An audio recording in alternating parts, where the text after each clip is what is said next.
Assalamualaikum warahmatullahi wabarakatuh. Alhamdulillah wassalatu wassalamu ala Rasulillah Sayyidina wa nabiyina wa habibina Muhammad ibn Abdullah wa ala alihi wa sahbihi wa man tabi'ahu wa nasarahu wa ala. Wa qala rabbi shrah li sadri wa yassir li amri wahlul 'uqdatam min lisani yafqahu qawli. Subhanaka la ilma lana illa ma 'allamtana innaka antal alimul hakim. La haula wa la quwwata illa billahil aliyyil azim. Amma ba'd.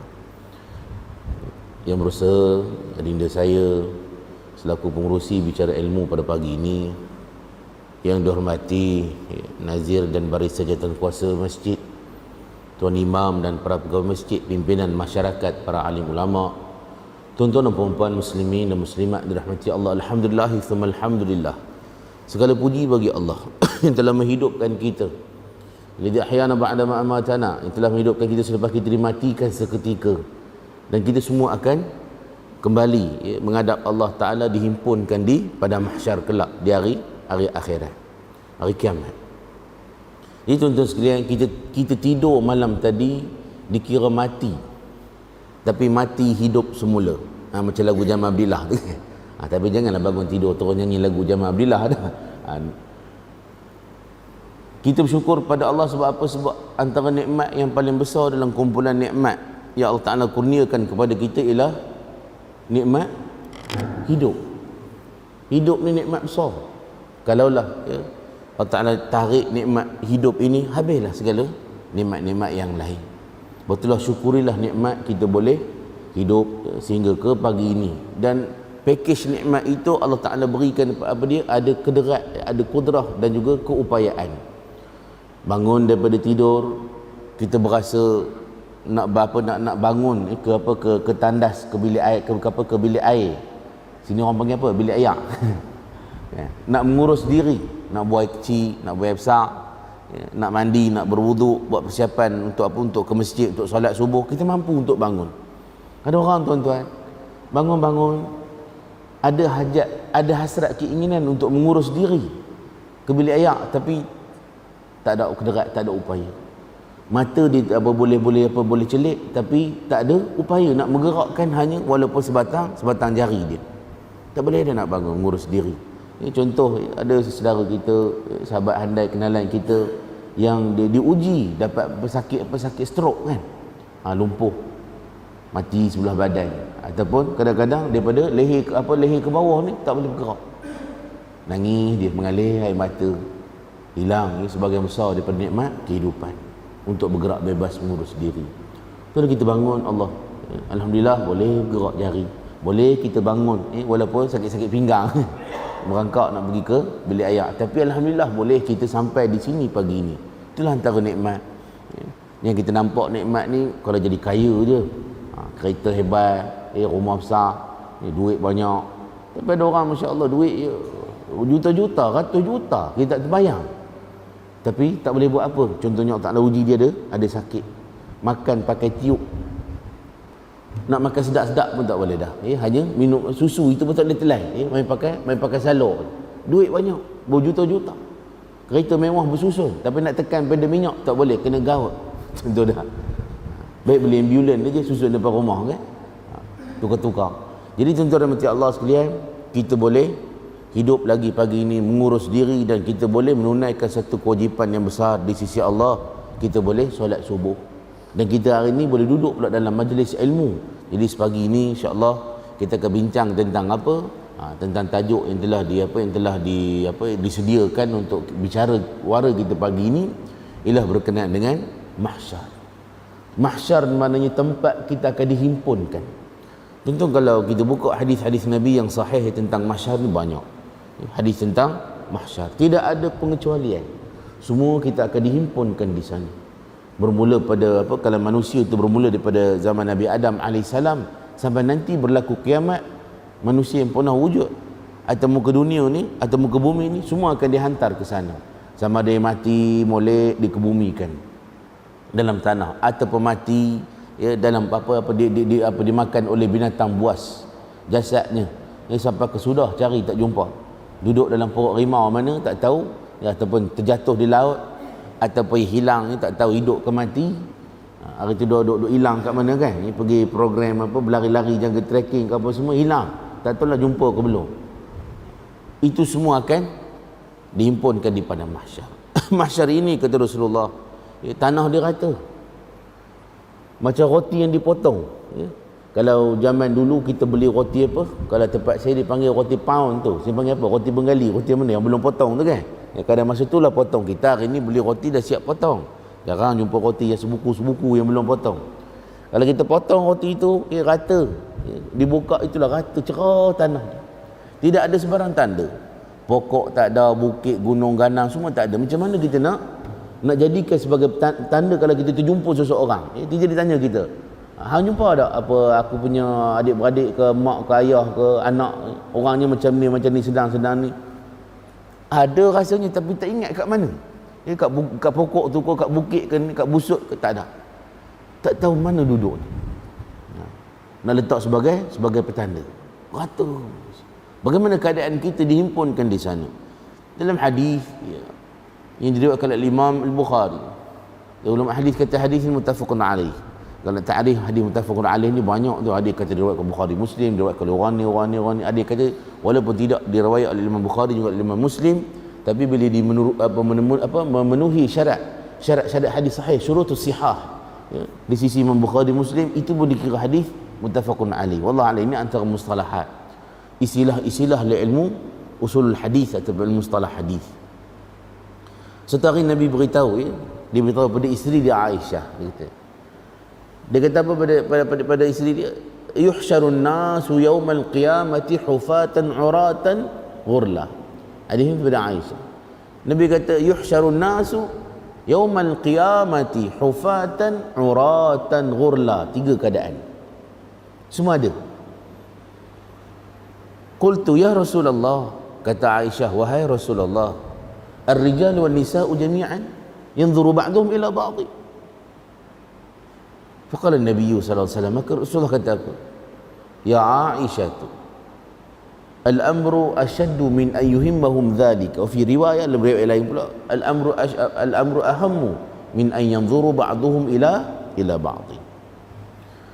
Yuhsyaru ni dipanggil bina majhul. Bina majhul, fi'il mudhari' ini barisnya di hadapan harful mudhara'ahnya, yang huruf pertama tu di baris depan, huruf sebelum akhir dia akan baris di atas. Yuf'alu tu wazan dia. Dia kalau sulasi mujarrad, dia panggil ni. Kalau antara ilmu Arabic grammar, siapa pernah ngaji pondok kemarin kan, siapa pernah ngaji sekolah Arab, dia ingat lupa, macam pernah aku dengar tapi di mana ya gitu. Yuhsyaru maknanya dhamma awaluhu wa futiha ma qabla akhir. Di baris apa depan huruf pertamanya huruf mudhara'ah, di baris atas huruf sebelum akhir, maka maf'ulun bih dia, benda kena buat dia, huruf akhir dia akan bertukar daripada baris atas jadi baris di hadapan. Dalam istilah Arabic grammar dipanggil naib fa'il. Lepas tu kena baca yuhsyarun nasu, jangan baca yahsyurun nasa. Salah. Baca Quran baris kena betul, baca hadis Nabi baris pun kena betul. Kalau tak betul ke laut, dia merabai-rabai. Itu belum cerita lagi hadis sahih ke hadis maudhu', hadis palsu, ada setengah puak dia main pukat rimau je. Ikut dan dia je. Ikut dia je nak baris guna gaya. Tak kena tegur dia. Syekh kami alim ke dia. Serban bertingkat-tingkat, jubah meleret-leret, putih tasbih besar putih nyo. Letai kita lagu tu, tak boleh tegur. Asyik tegur cik kau, ni Wahabi lah ni. Sikit-sikit nak ada sahih, sikit-sikit nak betul baris. Susah hidup lagu ni. Ni payah ni main dengan puak-puak ni. Jadi dirahmati Allah sekalian, yuhsyarun nasu, dihimpun manusia. Termasuk dihimpun. Kalau qutila, dibunuh. Mana apa? Disembunyikan fa'ilnya, pelakunya. Maka hak ni dihimpun manusia. Yuhsyarun nasu yaumal qiyamati, pada hari kiamat kelak, kata Rasulullah, dalam 3 keadaan. Hal mansub. Sebab tu dah baris dia atas semua. Hufatan, uratan, ghurlan. Seronok belajar bahasa Arab ni kan. Ustaz cakap seronok, kami pening sampai sudah tak faham-faham. Saya pun kata ada part-part tertentu lupa dah ngaji bahasa Arab ni. Start pada zaman sekolah-sekolah sampailah ke habis universiti. Kalau tak ulang kaji balik benda ni, kita akan lupa habis. Tuan-tuan, nasihat pada anak-anak golongan muda, Bila kita belajar suatu ilmu, walaupun benda tu basic, benda tu asas, ingat hafazlah. Bukan belajar sebab nak periksa. Belajar kita simpan elok-elok. Satu hari nanti kita akan guna walaupun 3, 4, 50 tahun akan datang. Atau niat belajar kerana Allah, jaga simpan elok walaupun benda tu mudah. Hari ni kadang-kadang setengah pelajar kita bila dia ngaji benda yang simple-simple ni dia habis dia buang. Dia tak ulang kaji pun. Tapi bila sampai habis universiti besok, akhirnya contoh kalau pengajian Islam main ana entah hantu je lah. Ya. Ana yazhabu, tak tahu siapa pergi, dia ke orang lain yang pergi. Dia bersarak dia tunggal langgar. Suruh membilang daripada 1 sampai 10, harap pun kadang-kadang jam. Itu belum suruh undur 10 sampai 1. Habis lupa ilmu yang dulu. Sebab apa? Sebab tak ulang kaji, anggap dulu ilmu rendah-rendah, tahap rendah. Tapi di tahap rendah itulah kita kena jaga supaya kemas, makin mantap ilmu di peringkat atas-atas lagi bila kita belajar. Ini dirahmati Allah sekalian. Ini sambung bicara tadi dalam keadaan hufatan uratan ghurla. Hufatan dalam syarah hadis, kalau hadis Bukhari antara yang masyhur syarah dia apa, kitab Fathul Bari, Al-Imam Ibn Hajar Al-Asqalani. Orang perleh biasalah akan dengar nama-nama ulama hadis ni kan. Kau tak rajin juga. Kalau yang syarah, kalau ada riwayat hadis apa ni Sahih Muslim, biasa yang antara yang terkenal syarah Sahih Muslim tu Al-Imam An-Nawawi. Maknanya dua-dua ni ulama ada mazhab Syafi'i kan. Ni perleh duk pakai ni. Imam Ibn Hajar Al-Asqalani juga Imam An-Nawawi. Dah tak mana Wahabi perleh. Dia pakai apa? Ulama-ulama Syafi'i, antara kibar ulama Syafi'i. Tu dia. Jadi tuan-tuan rahmati Allah sekalian, makna hufatan ghairu munta'ilina, maknanya tidak berkasut berselipar, tak ada alas kaki. Keadaan kita di mahsyar kelak dalam keadaan hufatan maknanya tidak ada alas kaki, kasut selipar semua tak ada. Kita kata biasa sangat ustaz, kalau setakat tak ada selipar tu kita biasa, tak ada pakai kasut tu biasa dah, kita duduk atas muka dunia ni. Atas muka dunia ni okey. Kita kadang-kadang pergi belakang rumah kan, nengok pokok pelam harum manis kita, curi dorang, tidak tanam belakang rumah je. Kadang-kadang tak berkasut. Kita jemuk kita punya tuala pakaian dekat ampaian depan rumah. Kadang-kadang ada masa kita berkaki ayam je kan. Biasa. Tapi di pada mahsyar jangan. Sebab apa di pada mahsyar ini keadaannya sangat panas. Dalam hadis lain kata watadlu syamsu minar ru'us, matahari itu hampir di kepala dalam jarak 1 mil. Sahabat Rasulullah pernah ditanya, berapakah sebenarnya jarak 1 mil itu? Sahabat Nabi kata, aku pun tak tahu berapa jarak 1 mil. Ianya adalah satu jarak di atas muka bumi. Ada, walaupun di sana ada yang kata sepanjang penceluk celak, ada yang kata satu jarak sekian-sekian atas muka bumi. Cuba apa kita nak faham hari ni? Hari ni matahari luar daripada bumi kan? Matahari luar daripada bumi lebih pada 100 juta kilometer. Lebih daripada 100 juta kilometer. Hari ni pun manusia tak tahan dah. Dia punya panas kalau cuaca musim panas. Bagaimana pada mahsyar nanti kalau jarak matahari dengan kepala kita, jarak dalam muka bumi. Masya Allah, agak-agak tahan tak kita. Hari ni ada jemaah haji kita kan, saudara kita yang dah sampai di Makkah, Madinah, mereka mengadu panas. Lebih kurang dia kata dah 50 lebih darjah Celsius kan. Kita dulu kalau pergi musim umrah kan dulu, kita berada di bumi Makkah, Madinah, kalau di 40 lebih, 45, 46, itu pun rasa panas sangat dah. Apatah lagi bila suhunya mencecah lebih daripada 50 darjah Celsius. Saya dah pernah masa duduk di Madinah, belajar di Madinah, bila dia punya kemuncak musim panas dia, Masya Allah, 56, 57, dekat 60. Kalau 60 darjah Celsius, dia beritahu kerajaan akan isytihar cuti, macam cuti darurat gitulah. Bimbang kena heat stroke haba. Kita kat Malaysia ni hari tu baru 40 berapa, 42, 43 darjah Celsius. Beberapa daerah dalam negeri Pahang dia isytihar cuti, budak sekolah jangan pergi sekolah. Bimbang mi alik taya mati kena stroke haba, kena heat stroke. Sana Masya Allah 50 lebih darjah Celsius, tak cuti lagi. Tapi barangkali panas, dia panas kering, berbahang. Angin ni dia macam pucuk api. Kita kalau di sini kita jalan tengah-tengah hari kan panas, Tiba-tiba dia nampak pokok bergerak, angin datang. Allah, dia punya sejuk nyaman, seronok je. Tapi dekat sana kalau musim panas, kita berjalan, tiba-tiba nampak debu naik, angin. Janganlah tadah muka kita. Dia punya angin, bapak kalau panas ni. Bukan setakat bapak, tok empat, tok pengulu, tok wan, dia panas belaka. Ya, memang panas sungguh. Biasa dia orang akan berlindung di sebalik bangunan, di sebalik pokok besar, ya, ataupun itu dia pakai imamah rutrah tu. Serban, apa yang serban yang berkelilik tu kan, letak atas kepala gitu supaya boleh ditutup muka wajahnya kalau datang angin panas. Kalau musim sejuk boleh ditutup muka kalau angin sejuk ni. Telinga ni rasa macam nak tercabut. Itu keadaan cuaca yang sangat ekstrim. Itu baru hantar muka dunia. Jangan tunjuk handal lah.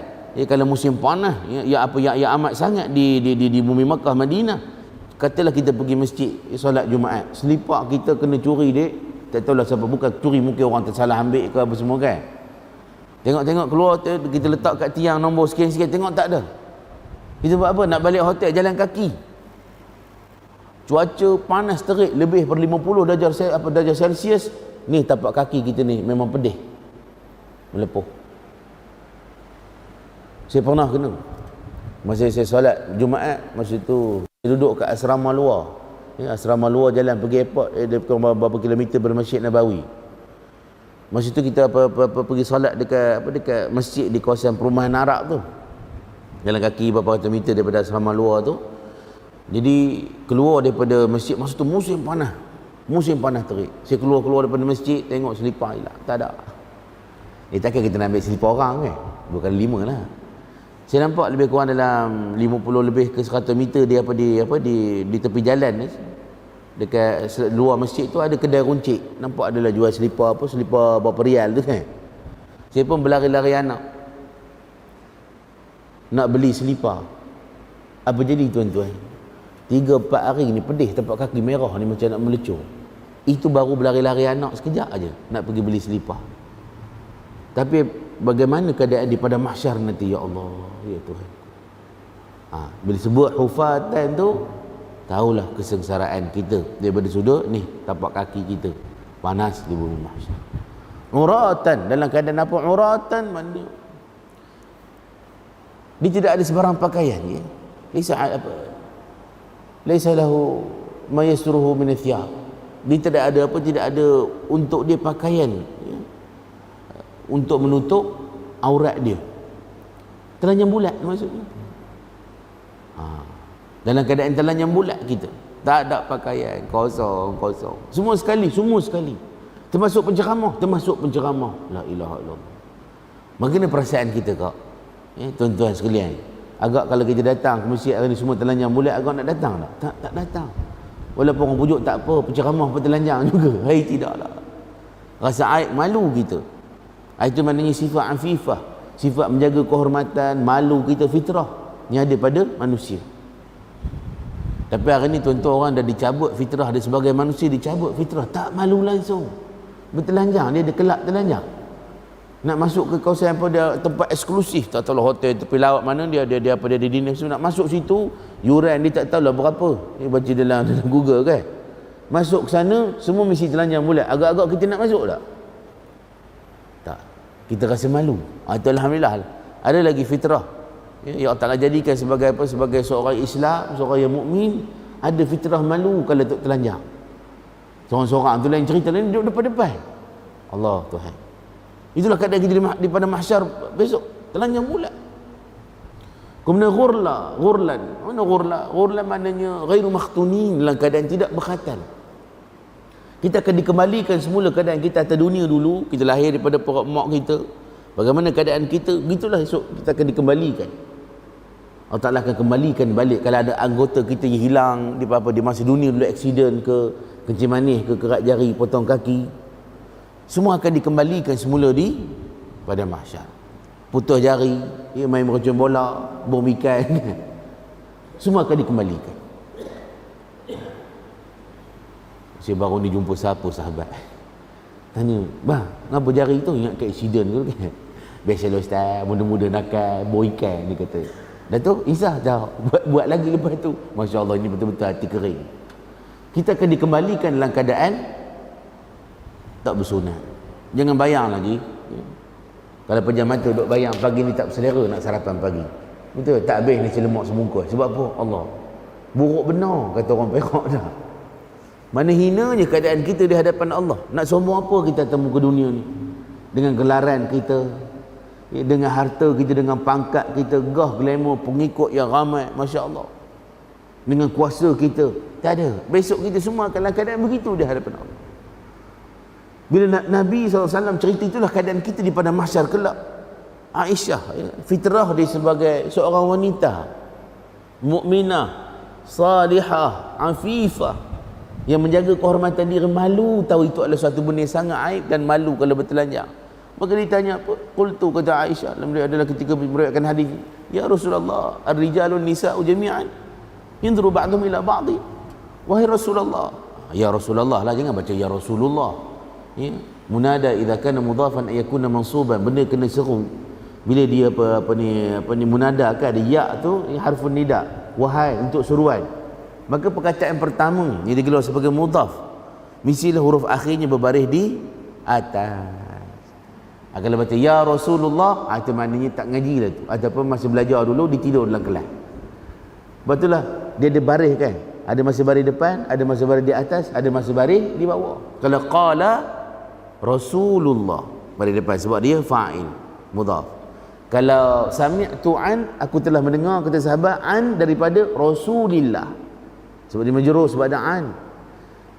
Kalau ya Rasulullah, ya Rasulullah, wahai Rasulullah, ar-rijalu nisa'u jami'an yanzuru ba'dhum ila ba'din, orang lelaki dan perempuan besok duduk sekali bercampur, tidakkah mereka akan melihat aurat satu sama lain? Orang ni tengok orang ni, orang ni tengok orang ni, malu lah. Maksud itulah soalan dia, nampak? Agak-agak tuan-tuan besok lah ke mana kita? Malu tak? Kita tak malu? Ya Allah, rasa malu. Mana orang tahu kita punya apa ni, tak lalat ke panau ke korak atau punggung kita dah? Mana siapa tahu? Kita duk pakai lawa-lawa ni, pakai cantik-cantik, tapi besok habis terdedah belaka. Allah, malu ni kita. Tapi apa kata Rasulullah? Menjawab soalan Aisyah tadi. Ya Aisyah, wahai Aisyah, al-amru ashaddu min ayyuhimmahum dhalika. Wa fi riwayah, dalam riwayat lain pula, al-amru ahammu min an yanzura ba'dhum ila ba'dhi. Wahai Aisyah, keadaan masa itu sangat-sangat dahsyat. Kenapa? Manusia berada pada antara kemuncak ketakutan dan juga gerunnya manusia masa itu. Susahnya manusia ketika itu, sengsaranya manusia, berbanding mereka nak melihat satu sama lain, nak duk cara ke, nak sukat punggung ke belakang, orang depan punggung dia ada peserta ke, dua hasta lebar, tak sempat dah. Tak sempat kita nak bercara orang keliling, sebab keadaannya sangat-sangat dahsyat. Panas, lapar, dahaga, letih, tak ada orang duk menjual makanan.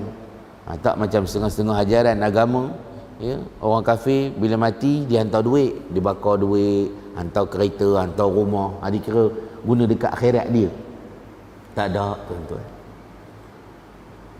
Itulah keadaan kita akan hadapi, kata Rasulullah. Dalam hadis yang lain, Nabi cerita bagaimana keadaan manusia di padang mahsyar. Ada yang tenggelam dalam peluh sendiri, kadar buku lali. Ada yang pakai lutut, pakai pinggang. Ada yang tenggelam dalam peluh sendiri. Nabi tunjuk, macam nak lepas. Peluh bukan peluh biasa ni. Ya Allah, peluh yang busuk, yang hanyir. Ikut kadar dosa amalan dia masih duduk atas muka bumi. Lepas tu duduk atas muka bumi ni, janganlah tak berbajet langsung kita dah. Ikut apa? Ikut dan kita je. Ikut nafsu kita je. Kadang-kadang kita nak buat dosa. Kita nak fitnah orang. Kita nak hentam orang, kita nak zalimi orang, ambil hak orang. Kita tipu orang, macam-macam. Kita berasa seolah-olah mahsyar ni tak wujud, kematian ni tak ada. Tuhan akan hilangkan begitu saja apa kisah kita buat atas muka bumi dah. Betullah kita kena beringat sikit. Betul tak? Kadang-kadang hari ni dalam dunia, media sosial ni, ya Allah, kalau hentam orang, troll orang ke fitnah orang, maki orang, tak bajet langsung. Kita pun rasa gerah, ya Allah, dia ni agak-agak dia rasa dia ni duk panjang umur. Kalau dia mati dalam sehari dua ni, tak sempat nak minta maaf, minta ampun agak. Macam mana keadaan dia? di alam barzakh. Macam mana keadaan dia besok di padang mahsyar? Kerana yang buat kerja ni bukan jalan-jalan orang, ustaz juga. Bukan tara-tara biasa. Presiden apa satu pertubuhan NGO yang kira dia seorang je nak masuk syurganya, orang lain neraka belaka. Bayang kalau tuan-tuan tak bajet langsung. Kita bila kita baca, betul lah kita kena baca hadis tentang kematian, hadis tentang kiamat, tentang mahsyar, supaya insaf sikit. Kalau kita tak suka korang ke tak benda pun, biarlah orang kata bajet, janganlah pekat sangat dia punya kebencian tu. Tak campur ayak langsung dah. Dia punya pekat dia. Oh, tak boleh buat bincang langsung. Ya Allah ya Tuhanku. Jadi bila kita cerita baca balik hadis ni, walaupun kita dah biasa dengar, nampak simple pendek je hadis ni, tapi biarlah cukup beri kesan untuk mengubah tabiat hidup kita masih hidup atas muka bumi. Ya Allah ya Tuhanku. Kita ni tuan-tuan ni tak tahu ni pukul berapa habis kat kuliah ni. Kalau agak-agak habis Zuhur boleh tuan-tuan. Atau nangguk dah jet lah. Mak kerja, bapak kerja lah jawab. Itu dalam keadaan kita ada kipas, ada cahaya, duduk di atas kapet. Panas tak kapet? Tak panas. Sejuk dingin jika ada kipas lagi. Setengah tu ada kipas gergasi. Siap ada aircon lah, tuan-tuan ada aircon macam pasar raya. Masya Allah. Agak-agak kalau kita dengar ceramah daripada subuh sampai ke maghrib boleh. Macam dalam kisah himpunan hadis-hadis tentang akhir zaman kan. Rasulullah cerita pada sahabat ni satu hari. Lepas solat subuh, Rasulullah naik mimbar ni bukan macam kita, mimbar kita ni canggih tuan-tuan. Mimbar Rasulullah tu adalah berapa tangga je kan. Sebelum tu di atas batang pokok kurma. Lepas tu orang lain buat kan apa ni, ada berapa tangga tu kan. Situ dah berdiri.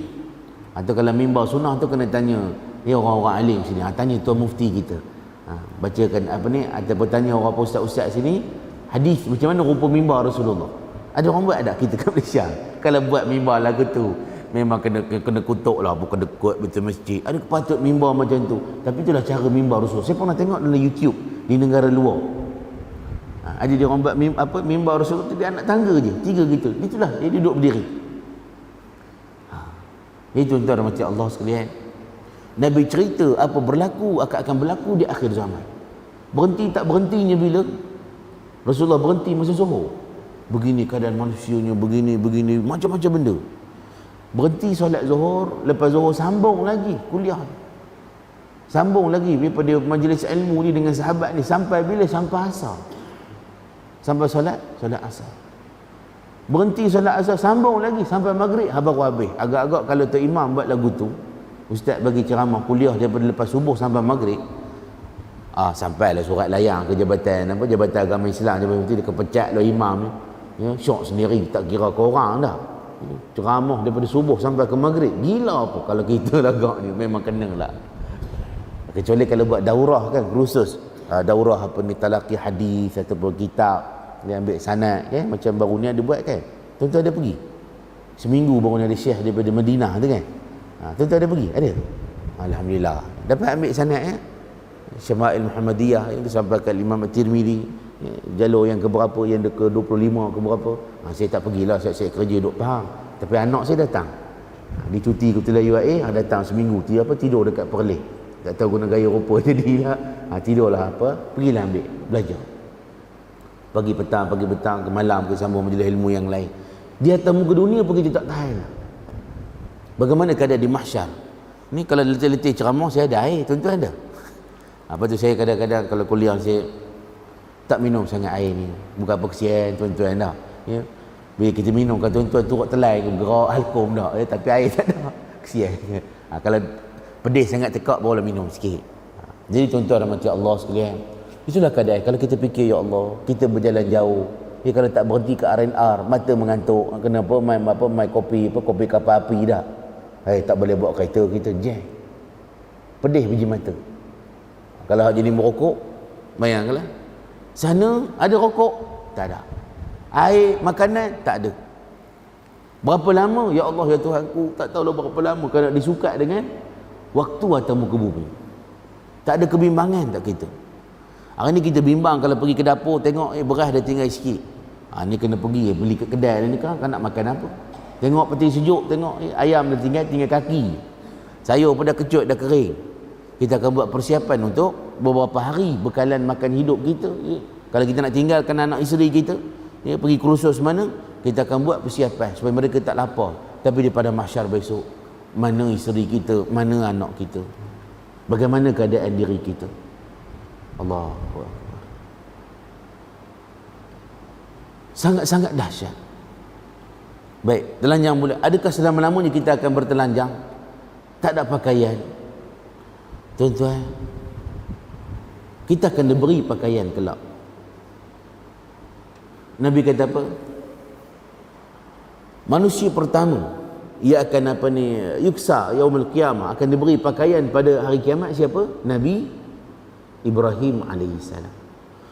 Nabi Ibrahim alaihissalam dialah manusia pertama yang akan diberi pakaian di pada mahsyar kelak. Betul, baru dituruti oleh para nabi lain, oleh manusia-manusia lain. Apakah bentuk pakaian yang akan diberi kepada kita nanti? Siapa tahu dia? Pakaian apa? Baju Melayu, kain pelekat, jubah. Pakaian yang akan diberi kepada kita hari kiamat kelak ialah kain kafan kita. Tak silap saya, seorang sahabat nama Muaz bin Jabal dipesan kepada sahabat wanita ketika menguruskan jenazah ibu dia supaya memperelokkan kain kafan untuk ibu dia, bagilah yang terbaik. Sebab apa? Didengar Rasulullah beritahu bahawa manusia ni, pakaian akan diberi kelak di hari akhirat ialah kain kafan kita. Pakaian terakhir kita meninggal ke bumi di dunia ni akan diberikan kelak kepada kita. Carilah kain kafan yang elok-elok kan. Kita kain kafan ada kadang-kadang simpan dekat almari masjid, tapi kuning kena kencing dia lipas lama tak guna. Ada orang masya-Allah dia dah siap dah kain kafan dia, ya. Dia punya set kain kafan dia dengan kapas semua dia siap dalam beg, diletak di rumah dia. Zip elok-elok, jangan bimbang masuk lipas ke tikus ke, kena kencing tikus ke apa semua ke lipas kan. Simpan je apa elok-elok.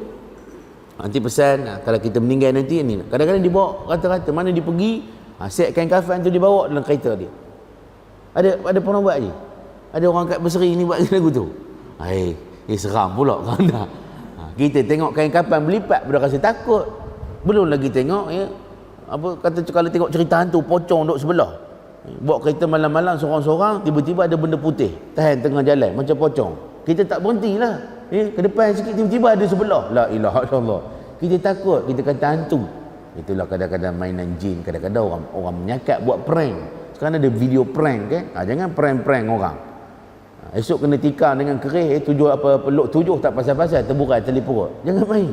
Ada orang takut dia lari, ada setengah orang takut dia lain macam, dia pergi tumbuk, dia kita kejar. Kalau ada parang dia pergi tetap. Tak pasal-pasal mati. Tujuan nak bergurau, na'udzubillah, jangan buat kerja-kerja begitu. Jadi kita balik pada cerita tadi, maknanya kain kafan kita itulah akan diberi kepada kita akhirat kelak untuk menutup jasad kita. Jadi tuan-tuan rahmati Allah sekalian, kisah tentang mahsyar ini sangat mengisahkan. Saya juga ada baca beberapa kisah dan juga hadis. Manusia ni dia akan menanggah sama kan? Orang Perlis kata tanggah ke atas kan? Ke apa? Looking up. Kita akan memandang ke atas ni. Satu tempoh yang lama. So kata 40 tahun. Tak tahulah 40 tahun akhirat tu kalau nak disukat dengan dunia ni, berapa jarak masa dia. Menunggu catatan amal kita, apa kita buat atas muka bumi, atas muka dunia ni, kita punya rekod audit tu kita tunggu. Duk berdebar. Tak tahu datang daripada belah depan ke, tiba-tiba duk mari berasa ada ulur kat belakang ke, ataupun kanan ke tangan kiri. Setiap arah dan juga tangan yang mengambil catatan itu akan menentukan bagaimana kita akan dilayan selepas itu. Apa nasib kita, baik ke tak baik. Ya Allah. Tuan-tuan sekalian, Allahu Akbar.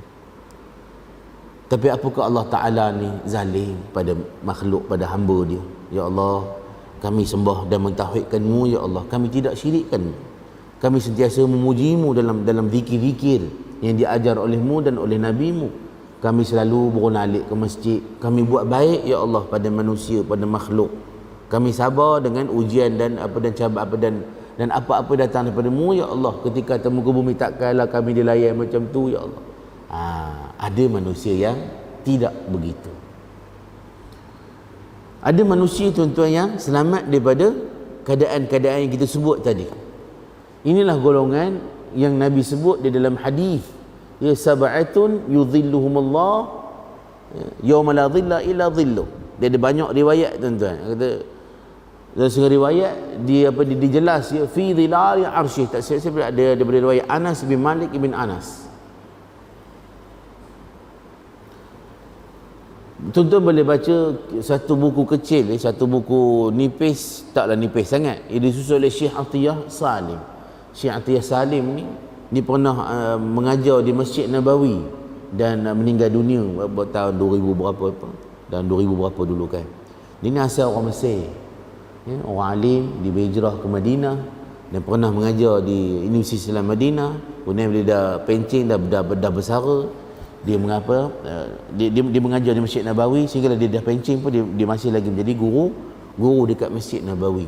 Dekat apa ni, kalau tuan-tuan biar pergi Masjid Nabawi era 90-an dulu sampai awal 2000 dekat payung hidrolik tengah tu kan.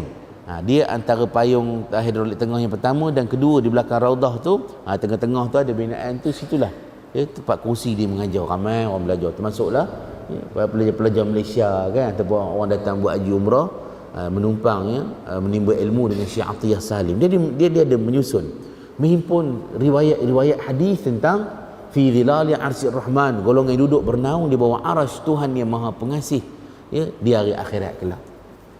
Tadi kita cerita tentang tarhib, hadis tentang tarhib untuk mendatangkan gerun manusia. Dan selepas ni kita akan cerita tentang targhib untuk mendatangkan syok dan ghairah untuk dapat tawaran-tawaran baik daripada Allah melalui lidah Nabi SAW untuk kebaikan kita, keselamatan kita di mahsyar kelak. Baik. Hadis ini juga adalah himpunan hadis-hadis sahih. Apa kata Rasulullah? Sab'atun yudhilluhumullah fi dhilali arsyih, dalam satu riwayat. Dari riwayat lain Nabi kata sab'atun yudhilluhumullah yauma la dhilla illa dhilluh. 7 golongan yang akan duduk bernaung di bawah arasy Allah. Dan riwayat kedua kata apa? 7 golongan yang akan dapat bernaung di bawah teduhan yang tidak ada sebarang teduhan naungan melainkan hanya teduhan daripada Allah Ta'ala. Maka jelas riwayat ini menunjukkan bahawa teduhan dimaksudkan ialah arasy Allah. Duduk di bawah arasy Allah tu taklah rasa macam dirasai oleh kelompok hak yang lain tadi. Tenggelam dalam peluh yang hanya yang busuk, panas. Yang ini golongan ni selamat, dingin je. Seronok aja. Lapar tak ada, dahaga tak ada letih. Ya Allah, seronoknya. Tuan-tuan nak duduk? Nak tak? Takkan tak nak, saya dah. Semua nak belaka. Semua nak belaka. Baik, siapa golongan ni? Antaranya Rasulullah sebut imamun adil, pemimpin yang adil. Kita ni Allah Ta'ala bagi dan setengah-setengah orang diberi rezeki peluang untuk jadi pemimpin, tak kira di peringkat apa, jenis apa kepimpinan. Maka berlakulah adil. Adil wad'u syai'in fi mahallin munasibillah. Letak suatu benda sesuai munasabah pada tempatnya. Siapa yang patut dapat banyak, siapa dapat sikit, siapa yang patut didahulukan, siapa yang patut dikemudiankan. Beri hak orang. Bila kita memimpin, jangan kita berlaku zalim. Imamun adil. Yang kedua, syabun nasya fi ibadatillah, pemuda yang hidupnya sentiasa beribadah kepada Allah. Apa saja kerja buat di atas muka bumi, semua dia niat ibadah pada Allah. InsyaAllah niat yang betul itu akan meluruskan kerja buat kita jadi betul. Nak buat tak betul, niat kerana Allah, macam tak masuk lain je. Saja aku merokok ni kerana Allah Ta'ala, perempuan ada. Hisap vape kerana Allah Ta'ala, berjudi kerana Allah, tak masuk, rasa tak masuk lain. Bila dia Allah, dia rasa tak betul lah. Kalau nak buat benda tak baik, niat kerana Allah, rasa tak betul. Aku ambil rasuah kerana Allah. Aku nak naik apa ni, tekan orang, fitnah orang, zalimi orang kerana Allah. Mudah-mudahan dia nak cepat naik kan? Tak boleh. Dia tak ngam. Itulah fitrah. Betul kalau kita ingatan pada kita orang-orang tua pun, alhamdulillah, sebab dia pernah jadi muda, bagi tuan-tuan daripada muda jadi baik, alhamdulillah terus istiqamah sampai dia di usia emas ini, alhamdulillah. Itu juga baik. Jangan bimbang. Kalau tuan-tuan masa muda dulu, segala tuan-tuan buat kerja kerana Allah, makan kerana Allah, bersukan rekreasi kerana Allah, duduk dalam majlis ilmu, semua kerana Allah, maka kita insya-Allah akan dapat bahagian tu walaupun kita dah tua nanti. Kemudian apa lagi? Wa rajulan tahabba fillah ijtama alaihi wa tafarraqa alaihi. Dua lelaki ataupun dua manusia, walaupun khitab dia banyak sebut lelaki, tapi ulama hadis kata termasuk juga wanita. Dua manusia dia kata yang bertemu berpisah kerana berkasih sayang kerana Allah. Bertemu berpisah semua kerana Allah, bukan sebab nilai-nilai komersial. Sebab dia ni berpangkat, sebab ni orang glamour, sebab ni saudara mara dia orang hebat-hebat, senang nak buat kabel dapat projek, ya, senang nak buat kabel, anak-anak boleh masuk asrama penuh ke, dapat kerja dah. Sama ada di miskin, orang biasa-biasa, orang manusia hebat, kita tak layan dia, kita hormat, kita kasih dia kerana Allah. Itu ujian kita hari ni. Boleh tak kita nak raikan seseorang, kita hormat, kita kasih dia semata-mata kerana Allah. Kita kadang-kadang masa kerja, kalau dia bos kita, kita hormatlah, takut kalau markah prestasi rendah, SKT tak capai, kan dia bagi markah prestasi rendah, kan tak naik gaji kita, atau memang kena tukar jauh.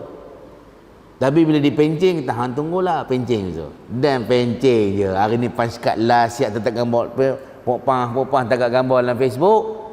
Minggu depan dia mari nak urus apa ni, dia punya pencing kan. Bonus tamat perkhidmatan, nak cerita, nak kira cuti dia apa semua, rekod nak ambil maklumat, semua buat tak kenal. Walaupun dia berpangkat besar. Orang dah tak rai dah sebab dulu hang buat apa, kata apa masa jadi bos dulu. Kita balas balik. Tapi masya-Allah ada setengah orang tak kira lah. Bos dia ke kawan dia masa dalam perkhidmatan dah bersara, dah pencing, hubungan mereka tetap baik. Mereka menghormati, berkasih sayang kerana Allah.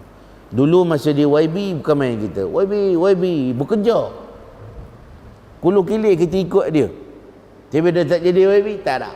Jumpa kat Pakai semua pakat lari belaka, melencong. Jumpa kat Padang Besar melencong, ya. Tak nak jumpa dah, ya, benci. Agak-agak macam mana perasaan kita tuan? Sebab itulah ini ujian dalam kita mendidik jiwa kita, bagaimana kita meraih manusia. Siapa nak berlindung di bawah arasy Allah, maka buatlah baik hak yang Nabi senarai ni tadi. Tak dapat buat semua, dapat salah satu pun jadilah. Kemudian apa lagi Rasulullah sebut, antaranya ialah warajulun qalbuhu mu'allaqun bil masajid. Lelaki yang hati ini sentiasa terpaut pada masjid.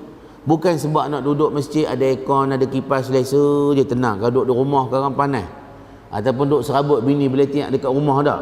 Duduk beletik dekat rumah, tak ada benda yang kena pok pek akhirnya duduk dekat masjid. Bukan sebab itu. Hati sentiasa terpaut di masjid sebab nak buat amal ibadah, nak dapat pahala duduk dalam majlis ilmu, dia baca Quran. Maka dia nak cari pahala redha Allah. Dia teringat selalu nak duduk kat masjid. Ni dia akan duduk bernaung di bawah arasy Allah kelak. Kemudian apa lagi dia kata? Wa rajulun da'athu imra'atun dhatu mansabin wa jamalin wa qala inni akhafullah. Ni diuji Allah Ta'ala pada seorang hamba ni, lelaki ni, bila diajak oleh wanita yang punya kecantikan dan kedudukan yang hebat. Barangkali dia ada harta ke, ada projek, ada itu, pangkat apa semua, cantik, ajak buat mungkar maksiat, lalu dia menolak semata-mata kerana Allah. Dia menolak bukan sebab takut viral, orang lain tahu, malu besar. Bukan sebab takut ada CCTV, bukan sebab takut itu takut ni, tapi semata-mata takut pada Allah, walaupun tak ada CCTV yang memantau pergerakan mereka. Kalau dia buat maksiat, siapa pun tak tahu. Ditolak semata-mata kerana takut pada Allah. Hak ni dia akan dapat berlindung di bawah arasy Allah ketika hari sangat sengsara di mahsyar kelak. Antara apa Nabi sebut, rajulun tasaddaqa bi sadaqatin fa akhfaha hatta la ta'lama shimaluhu ma tunfiqu yaminuhu. Seorang, walaupun sebut lelaki, seseorang yang memberi satu pemberian sedekah, tasaddaqa bi sadaqatin fa akhfaha, maka disembunyikan, dia tak viralkan, disenyak je, dia tak cerita ke orang. Hatta la ta'lama shimaluhu, dia ada an mudmarah, dia hatta an la ta'lama, hatta la ta'lama shimaluhu ma tunfiqu yaminuhu, sehingga seolah-olah tangan kanan tak tahu apa, tangan kiri tak tahu apa yang disedekah oleh tangan kanan. Nak beritahu satu anggota tubuh badan pun tak tahu, apatah lagi orang lain. Kita sedekah masuk duit dalam tabung masjid kan, pukul berapa? Pukul 12 malam, 1 pagi, 2 pagi pergi masjid senyap-senyap, masuk duit dalam tabung. Ada tak gitu? Dia singgah musafir mana kan? Ada orang disinggah masjid, pukul 2 pagi, 3 pagi, tengah malam, ataupun tengah-tengah hari buta, pukul 11, 12 sebelum orang datang masjid, kosong sunyi, dia bukan pergi masuk duit dalam tabung sedekah, dia pergi korek tabung masjid, dia mancing dalam tabung masjid, dia pakai lidi, bukan nak ajar tuan-tuan, diikat dengan benang, dibubuh gam tu kan, gam tak benda, gang tayar gam benda tu masuk dalam tu, melekat tu kena tarik, Allah, macam-macam cara. Kita pula AJK masjid puas duk fikir macam mana buat dia punya tabung tu begini baru apa masuk duit. Dia cerdik juga, dia cari kabel halus yang boleh apa, melengkar-lengkar gitu kan, letak pula gam dekat ujung dia, gitu dapat jugalah. Pening gitu. Bubuh rantai macam mana, dia buat asid pula, titik asid putus rantai. Hari ni dia ada jual tabung gas yang tajam ke api, tu kan, bawa tu je, semua habis putus kita punya mangga kita, habis putus kita punya.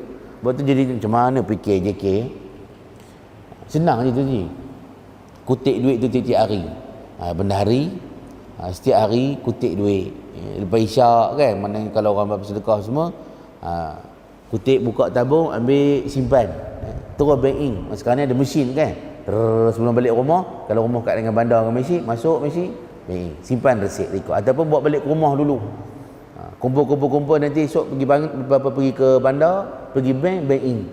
Sebab kalau kita kutip sebulan sekali, setahun sekali, dekat nak raya dia baru kita kutip, itu memang wassalam. Sekali dia dapat ghanimah dia, Masya Allah, sujud syukur dia. Pencuri na'udzubillah. Memang banyak, sebab saya dulu pernah, saya tugas di Jabat Kadi lah sebuah daerah lah, sebagai pegawai penyelenggara masjid, jaga masjid-masjid surau dalam satu daerah. Kerana sekitar kan kita tengok mantau kebersihan masjid, macam mana cara urus takbir dia kan, tengok ada catat organisasi, kebersihan mimbar, kawasan dalam, luar, longkang semua kan tandas. Kadang-kadang saya masuk ke masjid, ada satu tong, tabung masjid tu dibuat bertong kayu. Siapa saja nak tengok lah kan, ambil tong tu boleh bergerak. Saya pusing belakang tengok dia punya pintu tu memang tak berkunci, boleh buka gitu aja, duit penuh dalam, beratus-ratus.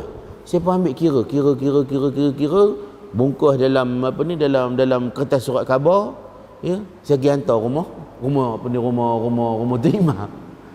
Sebab kebetulan rumah Tok Imam dekat, saya pun hantar Tok Imam, kata, duit ni bahaya, dia punya tabung tu memang tak berkunci, langsung tak ada kunci, tutup gitu aja. Dia tinggi tawakalnya dah. Kita pula salah, ustaz tu lah tak yakin dengan Allah, kami yakin dengan Allah, kita pula salah juga. Jadi kita ambil pendekatan, manakala berlaku kecurian, manakala untuk collection sehari tu maknanya taklah rugi sangat. Mana kita kita untuk reduce dia punya mudarat dia. Tapi kalau kita kutip main 5-6 bulan sekali, sekali kira ni, ya Allah, ada satu masjid tu tabung ni punyalah banyak, 3, 4, 5, itu belum lagi bahagian muslimat. Kami kutip ada 3 tabung tu, nak kira pula lepas isyak malam tu saja nak sambil sembang dengan AJK masjid kan, saya borak tolong kira duit.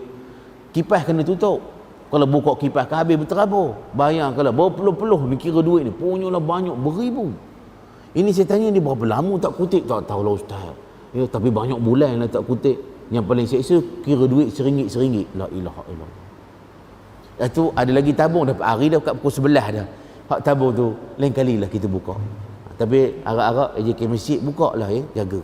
Jadi ada orang masuk waktu dia masuk bersunyi-sunyian, kita orang lain tak nampak, bukan nak pergi sedekah, tapi dia pergi curi duit masjid. Na'udzubillah. Yang bagusnya kita beri satu sumbangan, kita tidak viralkan. Walaupun kita nak viral tu ada juga boleh. Kita buat sedekah, tunjuk depan orang sebagai contoh pada anak-anak kan. Tu anak-anak tengok, ayah saya suka sedekah, ibu saya suka bersedekah, dia pun nak ikut jejak langkah kebaikan mak ayah dia. Ataupun kita nak provoke orang, contohnya pemimpin, kita lancarkan tabung kutipan dana untuk Palestin, tabung untuk ni kan, program dakwah apa, dia pun masuk lah, ambil duit dia pun masuk untuk gimmick pelancaran tabung, dia pun masuk, pemberitahu semua lelak tengok gambar kan. Dia ikhlas tak apa, dia dapat pahala beri sedekah. Tapi kalau dia beri sumbangan, iaitu lainlah untuk gimmick. Kemudian pula dia ambil nombor akaun tu, di transfer online. Siapa pun tak tahu. Kita kadang-kadang nak masuk duit dalam tabung pun siap tagak gambar lagi. Tak, dan sedekah. Buat hashtag dan sedekah. Baru lepas sedekah. Habis semua nak cerita kat orang, tak payah. Kita ikhlas tu antara kita dengan Allah. Barangkali dia ikhlas, dia nak galak ke orang bersedekah. Tapi ingat, kelebihan untuk dapat bernaung di bawah arasy Allah tak ada lah. Sebab syarat nak dapat bernaung di bawah arasy Allah ketika sengsaranya manusia lain di pada mahsyar, diberi satu sedekah sumbangan, dia tak viral, dia tak sebar luas pada khalayak ramai, dia diam-diam. Bantu keluarga susah kan. Dia penuhkan bonek kereta ni baru dapat gaji semalam kan. Semalam ke kemarin baru dapat gaji kan. Dia beli beras, beli telur, beli apa benda semua, dia hantar kat rumah. Satu hamba Allah, satu keluarga. Janda tu kan. Suami dah meninggal, anak kecil-kecil lagi. Muda lagi, dia tak ada kerja tetap kan. Jadi kita duduk bantu dia. Bang, gimana bang? Dia hantar beras dengan telur, dengan apa susu semua ke rumah apa janda tu. Nak ikut bang? Tak payahlah kan. Awak duduklah kat rumah. Kerana abang tak dapat borak lama dengan janda tu kan. Apa ke contoh? Jangan ada niat cabang pula. Baik tuan-tuan senyum je. Ada pernah buat je? Siapa pernah buat? Aku tanya. Tak kira lah muda ke tua, tapi kita ikhlas kerana Allah. Kalau ada jodoh, alhamdulillah. Kalau tak ada, nak buat macam mana? Hantar je lah. Jadi tuan-tuan rahmati Allah sekalian, dia terakhir pada dia, wa rajulun dzakarallaha khalian fafadat ainahu. Disebut lelaki. Tapi walaupun lelaki, khitab dia ada apa tujuannya untuk lelaki ataupun perempuan pun sama. Orang lain perempuan kau sedekah, orang lain tak tahu, kita rahsiakan dapat juga orang perempuan. Yang ni apa dia? Bila dia seseorang yang bila diingatkan Allah, zakarallaha khalian, dalam keadaan dia sunyi-sunyi, tak ada orang lain tengok dia. Antara dia dengan Allah. Dan tak semestinya tengah-tengah malam. Kita duduk sorang-sorang naik kereta kan dekat traffic light. Orang pun tak perhati pun kita. Ataupun kereta kita cermin tinta kilat ke, orang pun tak nampak sangat kita duduk dalam buat apa. Kita ingatkan Allah. Ya Allah, banyak kau beri nikmat pada aku. Ya Allah, kau beri aku kebahagiaan walaupun aku ni kadang-kadang amat ibadat sangat kurang sangat ibadat kita, zikir kita ingat Allah. Kadang-kadang ada masa kita lupa pada Allah bila kita senang kan, masa susah sakit baru kita ingat, ya Allah, aku ni walaupun aku ni banyak buat mungkar maksiat, engkau tutup apa aibku ya Allah. Lalu orang tak pandang hina pada aku, orang muliakan aku sebab engkau tutup aibku ya Allah, engkau tahu kelemahan dan aibku. Malu kita, menangis kita kan, terkenang baiknya Allah pada kita. Kita fikir teringat pula kalau aku mati besok, ya Allah janganlah kau biarkan aku dalam keadaan matilah keadaan terseksa, matilah keadaan lalai lara, bimbang dalam keadaan amal tak banyak mana, kita serba lemah ni, bimbang kita mati dalam keadaan maksiat, mungkar derhaka, mati dalam keadaan tak sempat apa-apa mengucap la ilaha illallah. Kita bimbang, kita nak mati dalam keadaan husnul khatimah, bimbang, menangis kita, mengalir air mata. Fafadat ainahu. Masya-Allah. Tak kira di mana kita duduk seorang-seorang di rumah kan. Isteri kita pergi tengok cucu baru kat Kuala Lumpur, bawa dia anak menantu, tinggal abah seorang-seorang kat rumah dah, mengalir air mata. Lapar. Biasa ada isteri masak dah. Nak pergi kedai ke malas pula. Pergi ke dapur sambil masak Maggi, mengalir air mata. Ni sedih rasa sangat, malam tidur peluk bantal peluk bantal golek kan. Itu bukan menangis gitu, rindu ke orang rumah. Menangis kita mengingat, ya Allah, kalau begini sunyinya aku tinggal atas muka dunia ni, isteri tak ada, anak menantu semua duduk jauh, kita duduk tunggu rumah, duduk seorang-seorang, duduk kat ruang tamu sunyi, tengah-tengah malam tidur sunyi kan, dengan kilat petirnya musim hujan ni, bawa segerun kita. Bagaimana kalau aku duduk di dalam kubur nanti? Bagaimanalah ya Allah rohku? Adakah diletak dalam kegelapan, dicampur semula ke jasad kita dalam ruang serba sempit dan menakutkan itu, ataupun kita akan dihimpunkan roh kita bersama orang-orang mukmin di illiyin, di syurga illiyin. Hanya dihantar sekejap aja jasad roh kita ke jasad untuk menjawab soalan mungkar nakir, kemudian kita akan dikembalikan semula ke illiyin. Boleh baca hadis Nabi tentang bagaimana kematian orang-orang mukmin dan kematian orang-orang yang kafir dan derhaka pada Allah. Roh kita akan di langit sampai langit ke langit tertinggi. disambut oleh malaikat yang bersusun daripada ubun-ubunnya, keluarnya roh bau wangi, malaikat yang dengan wajah yang berseri, peluk ya, seolah-olah tak nak lepas kan, memuji-muji roh ni. Sampailah kita bertemu dengan orang-orang mukmin, roh orang mukmin di Illiyin. Kemudian bila jasad kita dah disempurnakan pengurusan jenazahnya, dimandi, dikafan, dikebumikan, lepas tu dia dihantar semula untuk menjawab soalan Munkar Nakir dalam kubur. Lepas tu selesai proses, dihantar semula ke Illiyin. Allahu Akbar. Kalau begitu okeylah. Bimbang tuan-tuan, tak sempat naik ke langit pertama, dah ada tendang reject balik, dicampak ke wajah ya, mayat kita di alam barzah. Jawab soalan kubur, Munkar Nakir tak boleh nak jawab. Kita duduklah kita dalam kegelapan, ketakutan, sunyi, sengsara, sehingga dibangkitkan di padang mahsyar. Bagaimana pula keadaan kita? Ingat semua benda ni supaya mengalih air mata kita masa nak tidur, okay? Masa kita bangun tahajud, masa kita duduk sendirian dalam kereta, siang, tak kira siang malam, bila kita bersunyi-sunyian, orang tak tengok kita dengan Allah mengalih air mata Allah. Jadi tuan-tuan sekalian, banyak faedahnya ya, lain Nabi sebut dalam perbuatan tadi, tapi yang ini specialnya, antara apa keistimewaan yang sangat istimewa, kita akan dapat bernaung di bawah arasy Allah Ta'ala. Simpanlah air mata kita kak daripada menangis tengok cerita Hindustan ya, tengok cerita drama Melayu ya, tengok cerita Korea, cerita tu, rugi air mata je ya. Simpan air mata kita untuk kita insaf, untuk kita takut pada Allah. Duduk sorang-sorang dekat nak tidur kan, terkelip-kelip kan, mengalir air mata kita. Allah cukuplah ya. Dia sebenarnya ada lagi hadis, satu hadis cerita ke orang yang berhutang kepada kita, tapi kita niat sedekah aja. Kalau dia tak mampu bayar kan, tak apalah kita kata. Dia ada lagi tambahan terhadap golongan yang dapat bernaung di bawah arasy Allah di padang mahsyar kelak. Itu cukuplah rasa dah. Hari pun dah pukul 7 lebih. 7 suku, 7.16. Ni tengok tuan-tuan ya, tak bergerak-gerak ke dah jeng dah pinggang kepala lutut dah. Kami ni letih dah ustaz, rasa nak baring teribu orang sebelah, tapi malu dah. Cukuplah bicara wara kita sepagi ini. Terima kasih di atas undangan dan perhatian. Mohon maaf atas kesilapan. Moga bertemu di lain kesempatan. Wabillahi taufiq wal hidayah. Assalamualaikum warahmatullahi wabarakatuh. Saya serahkan kembali kepada pengurusi.